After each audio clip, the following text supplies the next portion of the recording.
ان 10 سالوں کے اندر انہوں نے دنیا کی تاریخ بدل دی. دنیا کی تاریخ میں کبھی اتنا بڑا انقلاب نہیں آیا. لیکن وہ پہلے 13 سال نے ان کی تیاری کروائی اس کے لیے.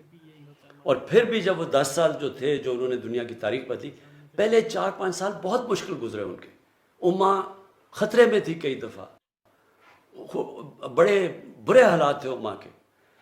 تو میں بھی جب اسٹرگل کر رہا تھا تو میں یہ سوچتا تھا کہ اگر وہ اللہ نے ہمیں دکھایا کہ اگر اپنے حبیب کو وہ اسٹرگل کرا سکتے ہیں تو ہم بھی کریں. اس دوران میں پولیٹیشنز کو بڑے قریب سے دیکھا. تو میری سوچ میں 3 قسم کے پولیٹیشنز ہوتے ہیں. جو سب سے برے پولیٹیشن ہوتے ہیں، جو پولیٹکس عوام کا نام لے کے اقتدار میں آ کے پیسہ بناتے ہیں، اپنا پیٹ پالتے ہیں، کرپشن کرتے ہیں. یہ ساری دنیا میں اس طرح کے پولیٹیشنز کو برا سمجھا جاتا ہے. اس کے بعد کئی ایسے پولیٹیشن ہوتے ہیں وہ سمجھتے ہیں کہ اقتدار میں آ کے ہم اپنا بھی فائدہ اٹھا لیں اور ہم لوگوں کا بھی فائدہ کروا دیں. ایسے بھی زیادہ تر ایسے بھی پولیٹیشن ہوتے ہیں. اور پھر وہ جو بہت کم ہوتے ہیں جو پولیٹکس کو عبادت سمجھتے ہیں. اور سب سے بڑی مثال سرکار مدینہ کی ہے، کیونکہ انہوں نے تو ذات کے لیے کچھ کیا ہی نہیں. وہ اسی جدھر آئے اسی مسجد نبی میں رہے. جب بیت المال میں پیسہ بھی آ رہا تھا انہوں نے اس کی کوئی اپنی ذات کی نہیں سوچی. پھر ہمارا یہ 15 سال تک پہلا فیز رہا. میں ہمیشہ سمجھتا تھا کہ میں تب دوسرے فیز میں جاؤں گا، یعنی کہ الیکشن جیتنے کے فیز میں جاؤں گا جب عوام میرے ساتھ آئے گی. اور وہ میاں والی کا ماڈل تھا. میں میاں والی میں جب پولیٹکس 2002 میں آیا تو صرف بچے میرے ساتھ تھے اور تھوڑے سے نوجوان. آہستہ آہستہ نوجوان علاقے کے سارے میرے ساتھ آ گئے. اور نوجوانوں کو دیکھ کے پھر آہستہ آہستہ جو سیاسی شخصیتیں وہ میرے ساتھ آنی شروع ہوئی. یہی ماڈل ہوا جب کہ 30 اکتوبر 2011 میں ہم نے مینار پاکستان میں پہلی دفعہ لاہور کے لوگ میرے لیے نکلے. اس سے پہلے میں کوشش کرتا تھا، لاہور کے لوگ نہیں نکلتے تھے. 30 اکتوبر کو مینار پاکستان میں لوگ نکلے. اور اس کے بعد سارا جو پولیٹیکل سرکلز تھے، جو الیکٹیبلز تھے، ان ساروں نے دیکھا کہ ووٹ بینک آ گیا تو وہ آنا شروع ہو گئے. پھر پارٹی بننی شروع ہوئی. 2013 کے الیکشن میں ہم پختونخوا میں ہماری گورنمنٹ بنی، لیکن بڑی دھاندلی کی گئی. اس دھاندلی کے بعد میں نے کہا 4 حلقے صرف کھول دو تاکہ اگلا الیکشن ٹھیک ہو. اس کے لیے ہمیں 126 دن کا ہم نے دھرنا کیا. پرامن تھا ڈی چوک پہ ہم نے. اور اس دھرنے کے دوران اور پارٹی بڑی، ہمیں موقع ملا اپنی پیغام لوگوں تک پہنچانے کا. لیکن بدقسمتی سے کوئی ایکشن نہیں لیا گیا کہ الیکشن ریفارمز کا. میں آج آپ کو کہنا چاہتا ہوں اپنی قوم کو کہ انشاءاللہ جو اب ہم الیکشن جو نئی چیزیں ٹیکنالوجی کا استعمال کر رہے ہیں، الیکٹرانک ووٹنگ مشینز کو اب لے کے آ رہے ہیں جو ہم نے آزما لی ہیں، دنیا میں ٹیسٹڈ ہیں. اس کے ساتھ انشاءاللہ آپ دیکھیں گے کہ پاکستان میں الیکشن کبھی جو بھی الیکشن جیتے گا اس کو سارے کہیں گے جیتا ہے، اور جو ہارے گا وہ مان جائے گا ہار. جب میں کرکٹ شروع کی تو ہم اپنے امپائر ہوتے تھے، ملک اپنے امپائر کھڑے کرتے تھے، اور جو زیادہ تر ٹیمیں ہارتی تھیں وہ کہتی تھی جی ہمیں امپائروں نے ہرا دیا. میں نے کیمپین کی نیوٹرل امپائرز کی، اور آج نیوٹرل امپائرز کی وجہ سے اور ٹیکنالوجی کی وجہ سے جو جیتا ہے وہ سارے تسلیم کرتے ہیں وہ جیتا ہے، اور جو ہارتا ہے وہ مانتا ہے. انشاءاللہ یہی پاکستان میں ٹیکنالوجی کی وجہ سے اب اگلا یہ سسٹم ہم لے کے آ رہے ہیں. اس کے بعد 2018 میں ہماری پارٹی جیت جاتی ہے. پھر سب سے مشکل فیز شروع ہوتا ہے میری اسٹرگل کا. یہ میری زندگی کا آخری اور سب سے مشکل فیز ہے. جو بھی میں نے زندگی میں سیکھا وہ اگر میں نہ اس اسٹرگل سے گزرا ہوتا میں یہ 2.5 سال نہ گزار سکتا، کیونکہ کبھی بھی کسی کو ایسی حکومت نہیں ملی. ملک بینکرپٹ، سب سے بڑے خسارے اندرونی اور بیرونی، یعنی ریکارڈ خسارے. اور وہ آپ صرف جو اسٹیٹسٹکس دیکھ لیں آپ کے سامنے آ جائے گا. کبھی پاکستان کو اتنا مقروض نہیں تھا.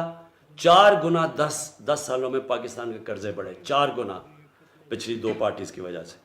اور اس کی وجہ سے جو قرضے بڑھے، اس کی وجہ سے پھر جو ہمیں قرضوں کی قسطیں سود دینا پڑا. تو اس طرح کی حکومت کبھی کسی کو نہیں ملی. اور پھر ہمارے جو فورن ایکسچینج ریزروز تھے وہ ختم ہو چکے تھے.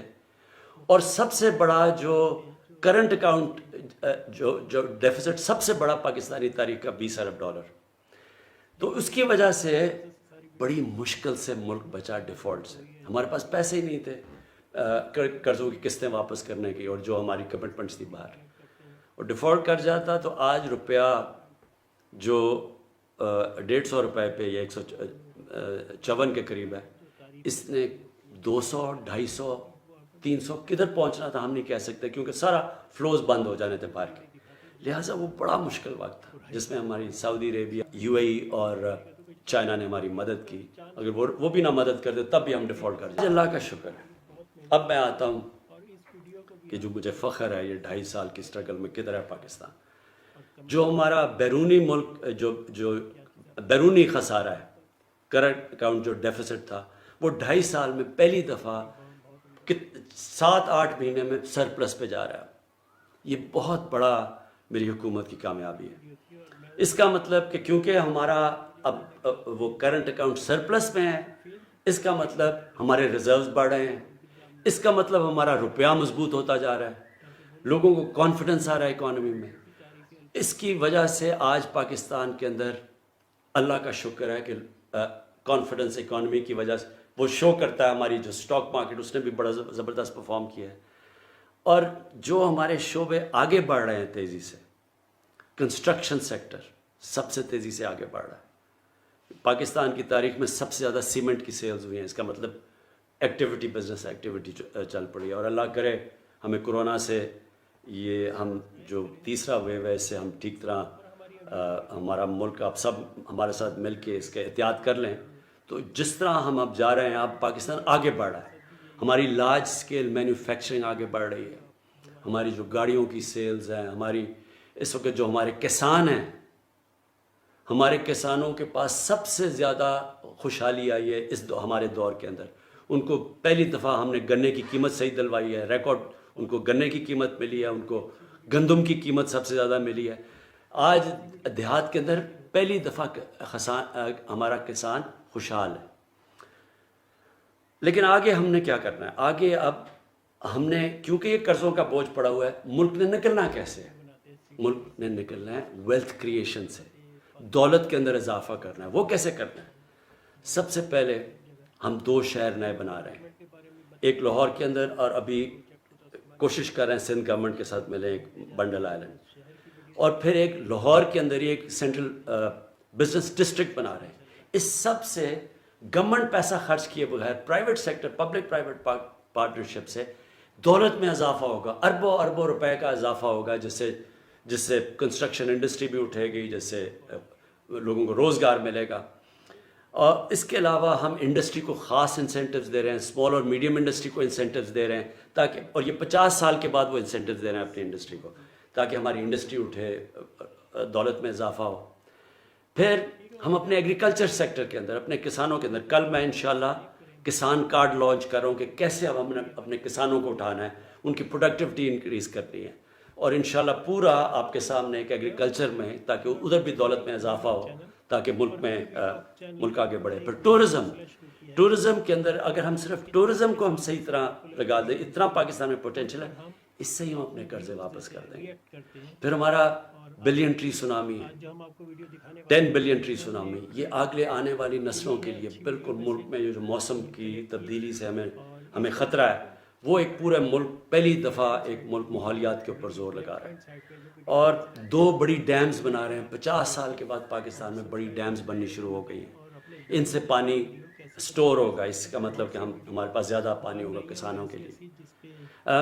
جو اصل آخر میں آپ کہنا چاہتا ہوں، مدینہ کی ریاست کے اندر نبی صلی اللہ علیہ وسلم نے 3 چیزیں کی تھی. ایک انہوں نے اپنے کیریکٹر سے ایک ساری قوم کی اخلاقیات اٹھا دی تھی. دوسرا، انہوں نے قانون کی بالادستی قائم کی تھی. انہوں نے کہا تھا کہ ایک بڑی قومیں تمہارے سے پہلے تباہ ہوئیں، جدھر طاقتور اور کمزور کے لیے، جو میں نے شروع میں بات کی تھی، جدھر طاقتور کے لیے ایک قانون اور کمزور کے لیے وہ قوم تباہ ہو جاتی ہے، یعنی جدھر قانون کی بالادستی نہیں ہوتی. اور انہوں نے کہا میری بیٹی بھی اگر جرم کرے گی اس کو سزا ملے گی. اور پھر تیسری چیز انہوں نے فلاحی ریاست بنائی تھی، کہ سب سے پہلے ایک ریاست نے اپنے کمزور طبقے کی ذمہ داری نہیں تھی۔ آج ہم نے فلاحی ریاست کے لیے وہ کام کیا جو کبھی کسی پاکستان کی حکومت نے نہیں کیا۔ سب سے پہلے جو مجھے فخر ہے اپنے 2 صوبوں کے اندر ہم ہیلتھ کارڈ لے کے آئے، ہیلتھ انشورنس۔ ہر غریب آدمی کے پاس پنجاب میں سال کے اینڈ تک پختونخوا نے ابھی ہر فیملی کے لیے ایک ہیلتھ انشورنس آ گئی ہے، کسی بھی گورنمنٹ ہاسپٹل میں اپنا علاج کروا سکتے ہیں۔ یہ انشاءاللہ ایک پورا ہیلتھ سسٹم ہے، کیونکہ اب پرائیویٹ سیکٹر آئے گا ہیلتھ میں، چھوٹے چھوٹے شہروں میں ہاسپٹل بنائیں گے وہ، کیونکہ ہیلتھ کارڈ کی وجہ سے کوئی بھی ان ہسپتالوں میں جا سکتا ہے، اور پھر آپس میں مقابلہ ہوگا۔ اگر کوئی ہاسپٹل صحیح علاج نہیں کر رہا تو وہ ادھر ہیلتھ کارڈ ادھر استعمال کریں گے جدھر اچھا علاج ہو رہا ہے، تو اس سے پورا سسٹم انشاءاللہ بدل جائے گا۔ ہم نے پناہ گاہ بنائی جس کا مجھے بڑا فخر ہے کہ، اور یہ انشاءاللہ ہر جگہ جدھر مزدور جاتے ہیں ادھر ہم بنائیں گے تاکہ وہ رات گزار سکیں، ان کے پیسے بچے، وہ سارے اپنے بیوی بچوں کو پیسے بھیجیں، ان کو مفت کھانا ملے، رہنا ملے۔ یہ ہم نے شروع کیا ہے۔ ابھی ایک اور ہم ٹرک سب سارے پاکستان میں جائیں گے، ان علاقوں میں جدھر غریب علاقے ہیں، تاکہ کوئی بھوک نہ ہو، کسی کو کوئی بھوکا نہ سوئے۔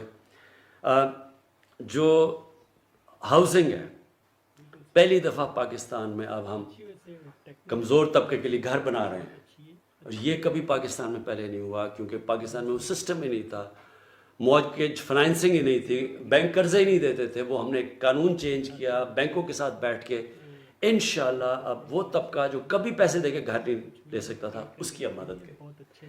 لیکن آخر میں جو سب سے بڑا اس وقت جنگ، battle for the soul of Pakistan, ملک کے مستقبل کی جنگ لڑی جا رہی ہے، وہ قانون کی بالادستی کی ہے۔ جو بڑے بڑے مافیاز ہیں، جو سیاسی مافیا ہیں، جو وہ لوگ جو کارٹلز بیٹھے ہوئے ہیں، جو مل کے پیسے بڑھاتے ہیں، لوگوں کے لیے چیزیں مہنگی کرتے ہیں، یہ سب اکٹھے ہیں۔ ہر وہ جو کہ کرپٹ سسٹم سے فائدہ اٹھا رہا تھا وہ ہمارے خلاف اس وقت کھڑا ہوا ہے۔ یہ ہے اب جو جنگ ہم لڑ رہے ہیں، یہ جنگ جس وقت ہم جیتیں گے، اور انشاءاللہ جیتیں گے۔ یہ آپ سمجھ لیں کہ اللہ نے جو نعمتیں اس ملک کو دی ہیں شاید ہی کسی ملک کو دی ہوں۔ وہ نعمتیں تب، یہ ملک کی نعمتوں کا تب فائدہ اٹھائے گا جب اس ملک میں انصاف ہوگا۔ خوشحالی ملک میں تب آتی ہے جس ملک میں انصاف ہوتا ہے۔ آپ دنیا کے نقشہ دیکھ لیں، جو سب سے خوشحال ملک ہیں ادھر سب سے زیادہ قانون کی بالادستی ہے، جو سب سے غریب ملک ہیں ادھر قانون نہیں ہے، انصاف نہیں ہے۔ اور جب مدینہ کی ریاست میں سب سے پہلے قانون کی بالادستی آئی تھی، پھر خوشحالی آئی تھی، اور انشاءاللہ وہی پاکستان میں ہوگا۔